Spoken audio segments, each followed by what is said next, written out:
Hello friends, welcome back to my channel wonders of love parenting. ഇന്നത്തെ video കുട്ടികളുടെ മൈൽസ്റ്റോണിനെ കുറിച്ചാണ്. ഓരോ മാസവും കുട്ടികൾക്ക് എന്തൊക്കെ ഗ്രോത്തിൽ ചേഞ്ചസ് വരും എന്നുള്ള ഡീറ്റെയിൽഡ് ആയിട്ടുള്ള വീഡിയോ ആണ്. ഒരു മാസം മുതൽ 12 മാസം വരെ എന്തൊക്കെ ചേഞ്ചസ് ആണ് വരുന്നതെന്ന് നമുക്ക് നോക്കാം. ഈ വീഡിയോ നിങ്ങൾക്ക് ഇഷ്ടമായിട്ടുണ്ട്, എല്ലാവരും ഒന്ന് ഷെയർ ചെയ്യുക. ഫസ്റ്റ് മന്ത്, ഒന്നാം മാസം മുതൽ ആദ്യത്തെ 3 മാസം 600 മുതൽ 900 ഗ്രാം തൂക്കം വർദ്ധിക്കുന്നു. 6 മാസം പ്രായമാകുമ്പോൾ തൂക്കം ഇരട്ടിയാകുന്നു. 2 months ബേബി, രണ്ടാം മാസം കുഞ്ഞ് അമ്മയുടെ മുഖത്ത് നോക്കി ചിരിക്കാൻ തുടങ്ങുന്നു.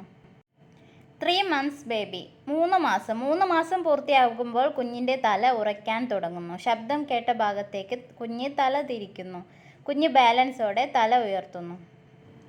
4 months ബേബി, 4-ാം മാസം കുഞ്ഞ് കമിഴ്ന്ന് വീഴാൻ തുടങ്ങുന്നു. കമിഴ്ന്ന് വീഴുന്ന കാലഘട്ടത്തിൽ കുഞ്ഞിന് വയറിളക്കം ഉണ്ടാകുമെന്ന് പറയുന്നതിൽ ശാസ്ത്രീയ അടിസ്ഥാനമില്ല. കുട്ടിക്ക് 6 months വരെ ബ്രസ്റ്റ് മിൽക്ക് മാത്രം നൽകുന്നതാണ് നല്ലത്. എങ്കിലും അമ്മയ്ക്ക് ജോലിക്ക് പോകേണ്ടി വന്നാൽ 4-ാം മാസത്തിൽ കുറുക്ക് നൽകാം. ഈ സമയങ്ങളിൽ കുഞ്ഞ് അർത്ഥരഹിതമായ ശബ്ദങ്ങൾ പുറപ്പെടുവിക്കുന്നതാണ്.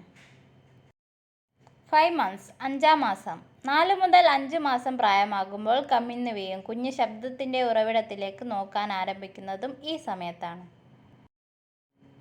6 months, 6-ാം മാസം കുഞ്ഞ് വസ്തുക്കൾക്ക് നേരെ കൈ നീട്ടുന്നു. 2 കണ്ണുകളും ഒരു വസ്തുവിലേക്ക് കേന്ദ്രീകരിച്ചുള്ള കാഴ്ച കുഞ്ഞ് സ്വായത്തമാക്കുന്നത് ഈ സമയത്താണ്. കുഞ്ഞിന് കോങ്കണ്ണുണ്ടെന്ന് എന്തെങ്കിലും സംശയമുണ്ടെങ്കിൽ ഈ സമയത്ത് വിദഗ്ധ പരിശോധന ചെയ്യണം. കുഞ്ഞ് വസ്തുക്കളെ കൃത്യമായി മനസ്സിലാക്കുന്നത് 5 മുതൽ 6 മാസത്തിലാണ്.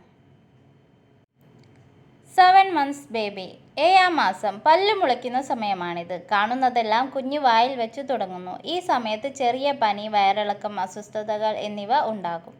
പല്ല് മുളയ്ക്കുന്ന സമയത്ത് കുഞ്ഞുങ്ങളെ കടുപ്പിക്കുന്നതിൽ പ്ലാസ്റ്റിക്, റബ്ബർ, പോളി എഥിലീൻ എന്നിവയിൽ ഉണ്ടാക്കിയ ചില വസ്തുക്കൾ ചിലർ ഉപയോഗിക്കാറുണ്ട്. എന്നാൽ ഇവയുടെ ഉപയോഗം അധികം പ്രോത്സാഹിപ്പിക്കേണ്ടതില്ല. അപരിചിതരെ തിരിച്ചറിയുന്നു. പേര് വിളിക്കുമ്പോൾ കുഞ്ഞ് തിരിഞ്ഞു നോക്കുന്നു. 8 months ബേബി, 8-ാം മാസം, ആരുടെയും സഹായമില്ലാതെ കുഞ്ഞ് ഇരിക്കാൻ തുടങ്ങുന്നു. 9 months ബേബി, 9-ാം മാസം, ആരുടെയും സഹായം കൂടാതെ കുഞ്ഞ് പിടിച്ചു നിൽക്കാൻ സാധിക്കുന്നു. 8 മുതൽ 9 മാസമാകുമ്പോൾ കുഞ്ഞ് നീന്തി തുടങ്ങുന്നു. 2 വിരലുകൾ കൊണ്ട് ഒരു വസ്തുവിനെ ഉയർത്താനും കഴിയുന്നു. ഈ സമയത്ത് വാക്കറിലൂടെ നടത്തണമെന്ന് നിർബന്ധമില്ല. ഉടച്ച പഴങ്ങൾ, വേവിച്ച പച്ചക്കറികൾ, മത്സ്യം, മാംസം എന്നിവ കുഞ്ഞിന് നൽകാവുന്ന സമയമാണിത്. 10 months ബേബി, 10-ാം മാസം കുഞ്ഞുങ്ങൾ എന്തെങ്കിലും വസ്തുവിൽ, കസേരയിൽ മറ്റും പിടിച്ച് നിന്ന് ചുറ്റും ചുവട് വെക്കുന്നു. 11 months ബേബി, 11-ാം മാസം കുഞ്ഞുങ്ങൾ വാക്കുകൾ പറഞ്ഞു തുടങ്ങുന്നു. മുട്ടിൽ നീന്തി തുടങ്ങുകയും ചെയ്യുന്നു. 12 months ബേബി, 1 വയസ്സാവുമ്പോൾ മുതിർന്നവർ കഴിക്കുന്നതെല്ലാം കഴിച്ചു തുടങ്ങുന്നു. തനിയെ നടന്നു തുടങ്ങുന്നു. പാട്ടുകൾ ആസ്വദിക്കുന്നു. അർത്ഥം മനസ്സിലാക്കി 2-3 വാക്കുകൾ പറയുന്നു. ലഘു നിർദ്ദേശങ്ങൾ മനസ്സിലാക്കി അനുസരിക്കുന്നു. എൻ്റെ ഈ കുഞ്ഞു ചാനൽ നിങ്ങൾക്ക് ഇഷ്ടമായിട്ടുണ്ടെന്ന് പ്രതീക്ഷിക്കുന്നു. ഇഷ്ടമായിട്ടുണ്ടെങ്കിൽ please like, share and subscribe my channel. Thank you.